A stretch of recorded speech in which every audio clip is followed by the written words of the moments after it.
The 1960s didn't just change music and politics. They unleashed something dangerous onto American roads. A generation of engineers who'd grown up dreaming of speed finally had the budget, the technology, and absolutely zero restraint. And what they built could kill you just as easily as it could thrill you. These weren't automobiles. They were controlled explosions with steering wheels. Today we're counting down 16 of the deadliest muscle cars the 1960s ever produced. The machines that terrified insurance companies, embarrassed exotic sports cars, and permanently rewrote what Americans believed if a car could do. Number 16, the 1964 Pontiac GTO.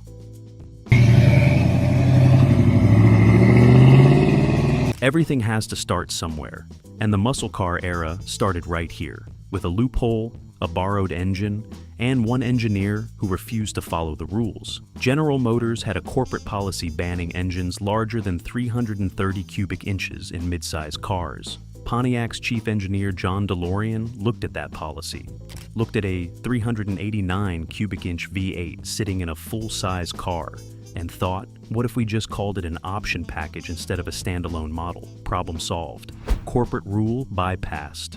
Automotive history changed forever. The result was a 389 cubic inch V8 producing 325 horsepower in standard form, or 348 with the optional tri-power carburetor setup. In a car that weighed just 3,200 pounds, that combination was genuinely dangerous. The chassis came from a Tempest. The brakes were barely adequate.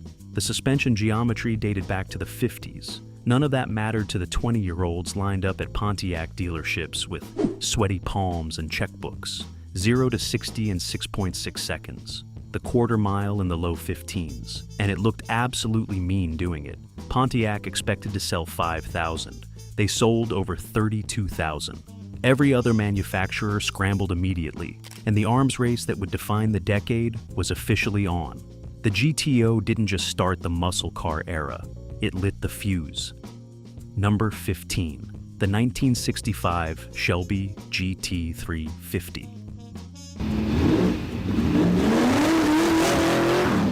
Carroll Shelby didn't believe in half measures. When Ford handed him a base Mustang fastback and said, "Make it better," Shelby didn't upgrade it. He reinvented it.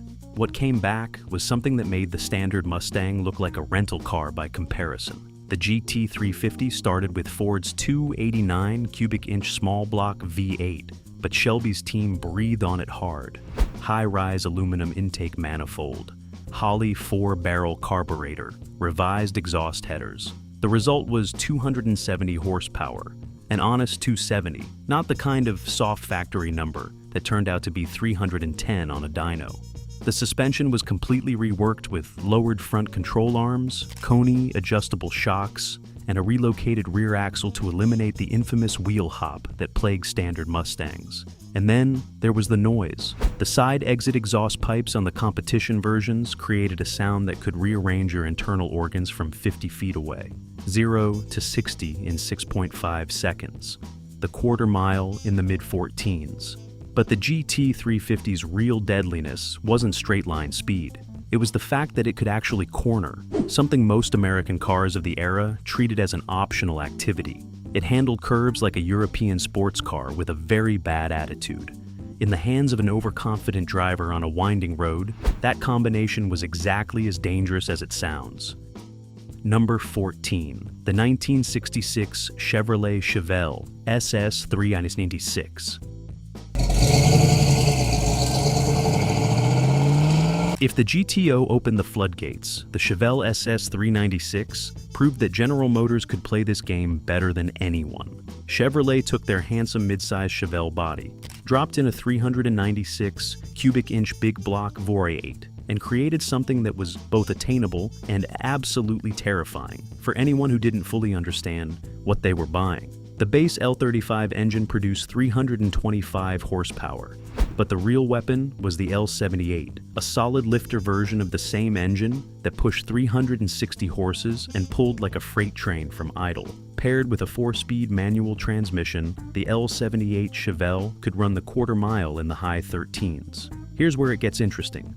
Chevrolet made this available to virtually anyone who could fog a mirror and sign a loan agreement. No racing pedigree required, no special license. Just pick the right box on the order form and drive home in something that could break traction in the first 3 gears.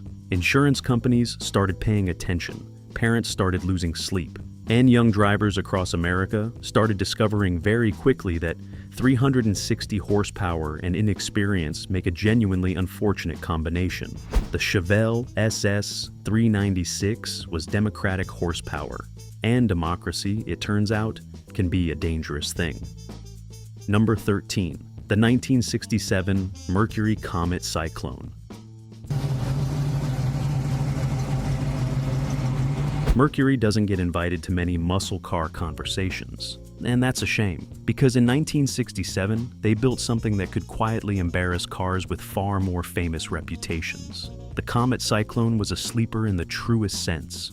Not because it looked slow, because nobody expected Mercury to bring a knife to a gunfight. The top engine option was the 427 cubic inch big block V8, producing 410 horsepower in its most aggressive state of tune. Ford's legendary side-oiler engine, an engine with race-proven credentials going back to Le Mans, stuffed into a mid-size Mercury coupe that most people dismissed on sight.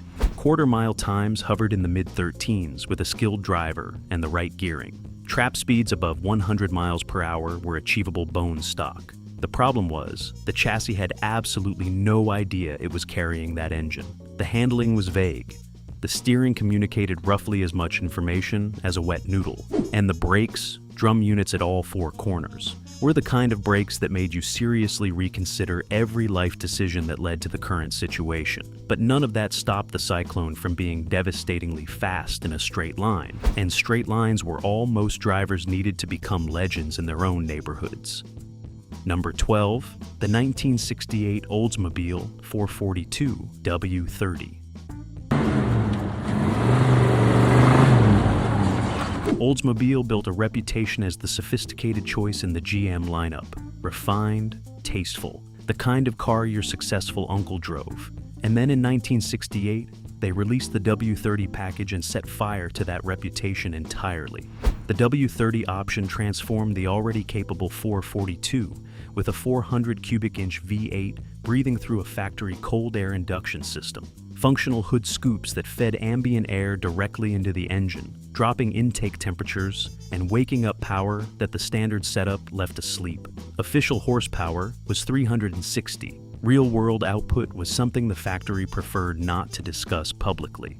0 to 60 in 6.1 seconds. The quarter mile in 14.3 seconds at 98 miles per hour. Those numbers put the W30 among the quickest production cars of 1968. But the truly unsettling part was the chassis. Oldsmobile engineers actually understood that power without control was just an expensive way to destroy property. So they developed proper suspension tuning, upgraded brakes with front discs, and steering that was precise by the standards of the decade. The W30 could corner. That made it more dangerous than most, because it gave drivers the confidence to go faster than they should have on roads that weren't ready for what an Oldsmobile had quietly become. Number 11.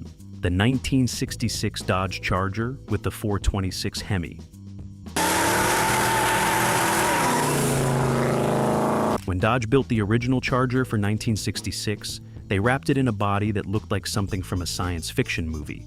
Fastback roofline, hidden headlights, full-width taillights. Then they offered buyers the option to put Chrysler's 426 cubic inch Hemi V8 under that sleek hood. And suddenly, it wasn't just a pretty car anymore. The Hemi's hemispherical combustion chambers allowed for larger valves and superior breathing compared to conventional wedge head designs. Factory horsepower was listed at 425. That number was, to put it charitably, a work of creative fiction designed to keep insurance regulators from having a complete breakdown. Real output was closer to 500 horsepower. This was a race engine wearing a streetcar costume, and it behaved accordingly.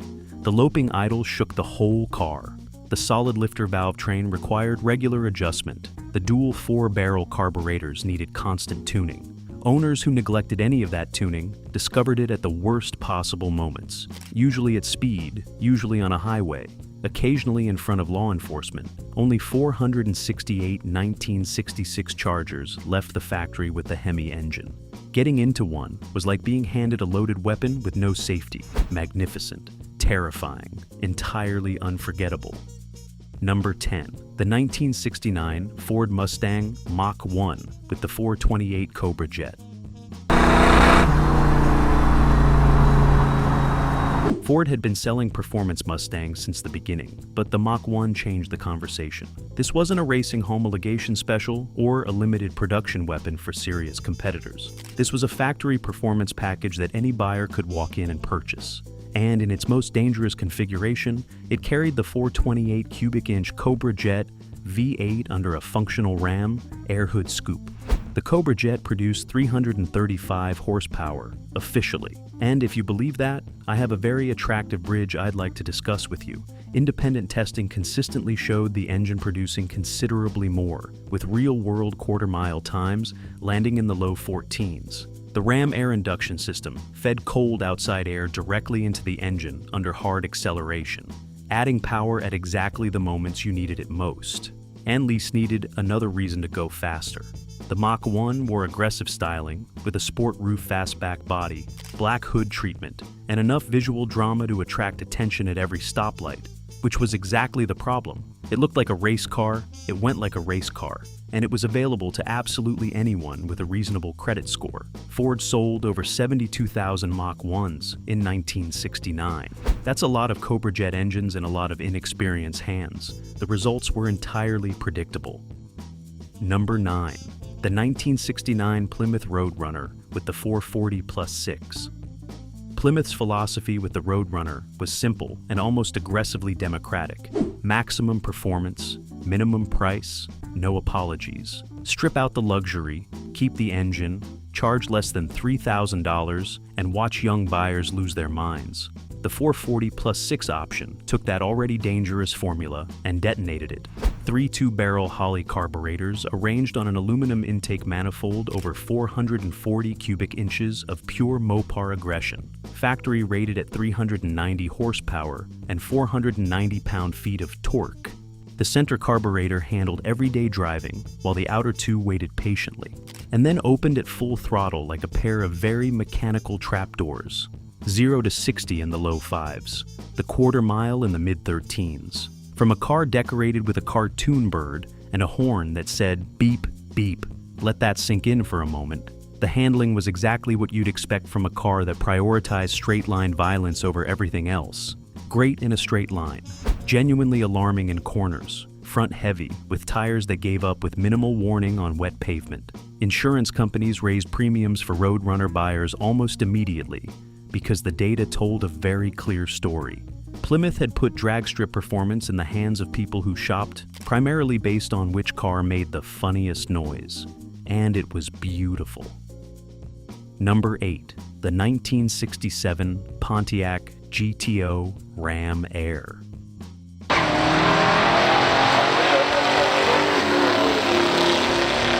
Three years after the GTO started everything, Pontiac decided the original wasn't quite dangerous enough.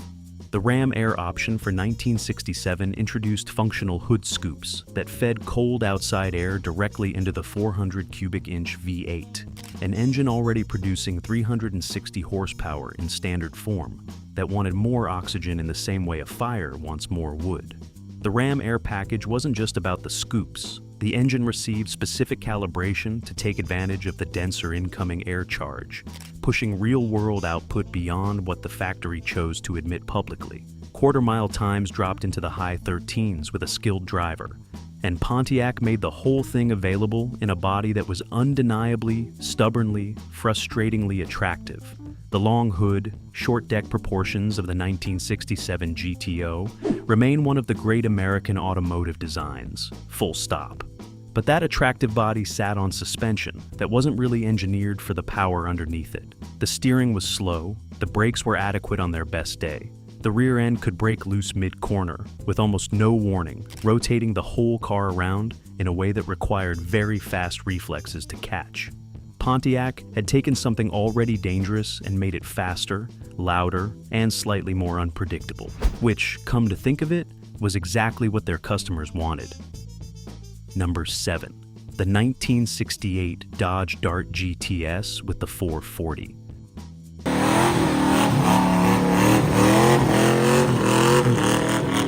Sometimes the most dangerous package is the smallest one. Dodge took their compact Dart, a perfectly reasonable, sensibly sized automobile, and in 1968 offered buyers the option to stuff a 440 cubic inch big block V8 under the hood, an engine that had no business being in that car, an engine that the car had absolutely no structural right to contain. 375 horsepower, 480 pound-feet of torque, in a car weighing just over 3,000 pounds. The power-to-weight ratio that created was, by the standards of any era, genuinely absurd. 0 to 60 in under 6 seconds, quarter-mile times in the high 13s without much effort, and handling characteristics that could generously be described as educational. The big block's weight overwhelmed the front suspension, creating heavy understeer that pushed the nose wide in corners. The rear suspension struggled to contain the torque, producing wheel hop and snap oversteer that caught drivers who'd stopped paying attention. The brakes were marginal. On a car that could reach speeds the brakes weren't really designed to manage. The Dart GTS 440 became a legend at drag strips across America precisely because of this mismatch. Take something small, install an engine far too large for the application, let physics sort out the details. That philosophy created some of the fastest times and some of the most educational moments in the history of amateur motorsport. Number 6. The 1967 Plymouth GTX.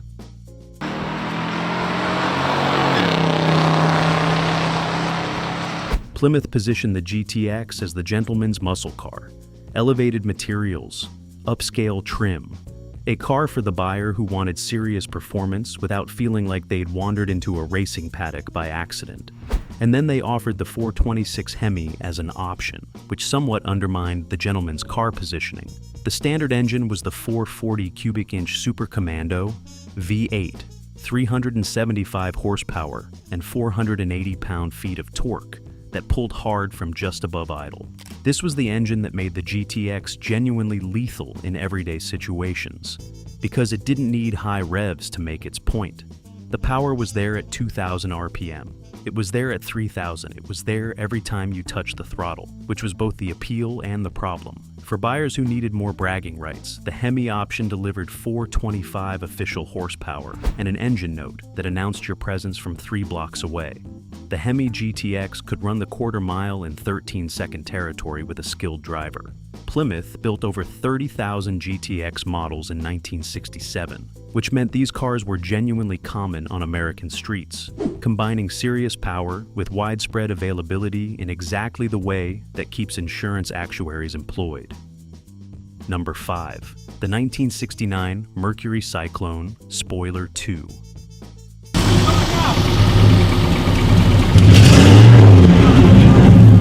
Mercury went racing in NASCAR and built the Cyclone Spoiler 2 to qualify. The street version was a homologation necessity, and like most homologation specials, the engineering decisions made for the track created something genuinely terrifying for the road. The Spoiler 2 wore a unique front end with aerodynamic modifications designed to reduce drag at the kind of speeds that don't happen on public roads. Under those race-inspired body modifications sat either the 390 cubic inch V8 or the 428 cubic inch Cobra Jet. And the Cobra Jet transformed this thing from interesting to dangerous at the stroke of a pen on an order form. The Cobra Jet produced closer to 400 horsepower in real-world testing, installed in a car weighing around 3,800 pounds. 0 to 60 in the low 6s, quarter-mile times in the mid-13s. And the ultimate sleeper advantage, because nobody, absolutely nobody, expected a Mercury to do that. Mercury built only around 500 Cyclone Spoiler 2 models to meet NASCAR's homologation requirements, which meant you almost never saw one, which meant when you did line up against one at a stoplight, in your Chevelle, in your Charger, in whatever fast thing you thought you owned, and the light went green and the Mercury vanished, you had to spend several quiet minutes reconsidering your assumptions about the world. Number 4. the 1969 Ford Mustang Boss 429.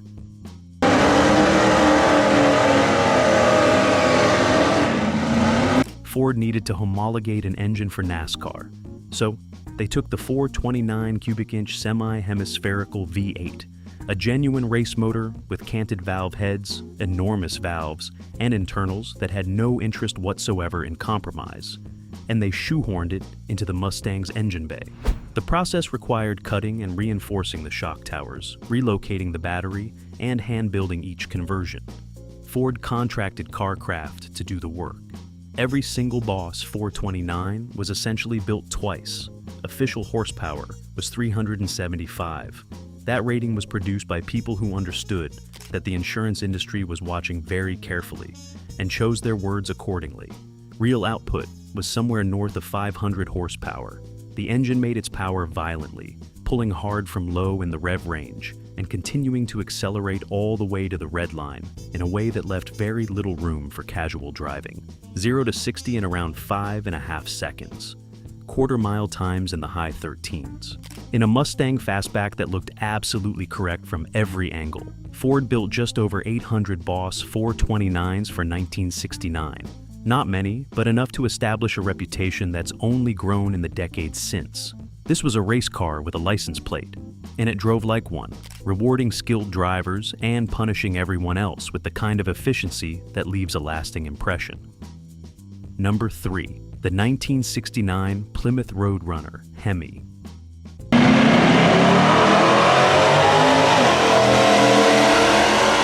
The base Roadrunner was already dangerous. Then Plymouth offered the 426 Hemi for $800 extra. $800. For arguably the most feared engine in American automotive history. That pricing decision alone should probably have required regulatory review. The Hemi made 425 official horsepower and could run the quarter mile in the low 13s with a halfway decent driver behind the wheel.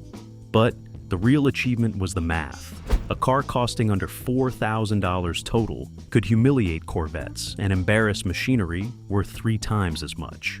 Plymouth had democratized extreme performance in a way that made the insurance industry genuinely furious. Premiums ran so high that many buyers who ordered the Hemi canceled before taking delivery. Plymouth only sold around 840 Hemi Roadrunners in 1969. The rarity wasn't by design. The insurance companies essentially taxed the performance out of reach. The Roadrunner wore a cartoon character on the door. The Hemi under the hood was not a cartoon. That gap between appearance and capability was the whole terrifying point. Today, a numbers-matching example sells for over $400,000, which means the $800 Hemi option turned out to be quite a sound investment, provided you didn't wrap it around anything first. Number 2. The 1967 Chevrolet Corvette L88.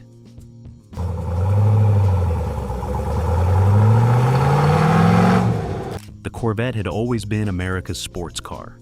The thing built to prove American engineers belonged in the same conversation as Ferrari and Porsche. In 1967, Chevrolet offered the L88 option and proved it in the most violent way imaginable. The L88 was a 427 cubic inch big block with aluminum cylinder heads, a radical solid lifter camshaft, and an 11:1 compression ratio that demanded racing fuel. Chevrolet rated it at 430 horsepower. Everyone involved in that decision understood it was a number chosen for its relationship to reality the way a campaign promise is chosen, with enthusiasm rather than accuracy. Real output was somewhere around 500 horsepower. The engine idled with the loping, shuddering quality of something deeply unhappy about being asked to move slowly. It ran hot in traffic. It required constant attention and the kind of mechanical sympathy most owners discover they lack only after something expensive breaks. But open the throttle and nothing else in America felt like it. 0 to 60 in around 5.5 seconds. Quarter-mile times in the low 13s.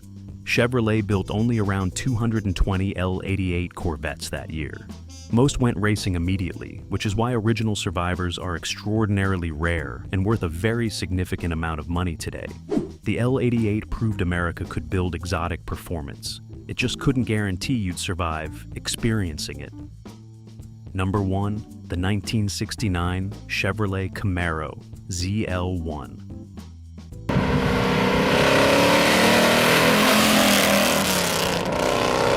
At the absolute peak of 1960s, muscle car insanity sat something Chevrolet barely acknowledged existed.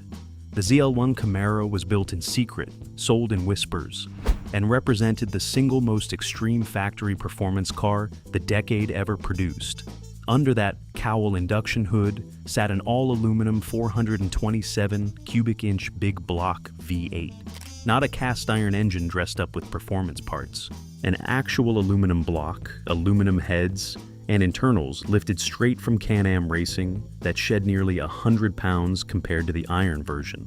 That weight savings changed the Camaro's handling balance in ways that made it simultaneously faster and more capable than anything else wearing a bow tie. Chevrolet officially rated the ZL1 at 430 horsepower. The real number was closer to 550. Nobody at Chevrolet was especially eager to publish the truth. 0 to 60 in under 5 seconds. Quarter-mile times in the low 12s from the factory floor. The National Hot Rod Association took one look at those numbers and immediately reclassified the ZL1 into a higher competition bracket, effectively banning it from running against standard Camaros. Because that matchup wouldn't have been a race. It would have been a public execution. Only 69 were ever built. Each one cost over $7,500 in 1969. More than 2 Corvettes. Chevrolet's engineers had constructed the most extreme factory performance car in American history, bolted on license plates and turn signals, handed it a factory warranty, and sent it into the world. These machines weren't just fast cars from a distant decade. They were the product of a very specific American moment, when performance had no ceiling. Safety was an afterthought, and the only number that mattered was on the timing slip. Some of them sit in climate-controlled garages today, polished and preserved, which is probably safer for everyone involved.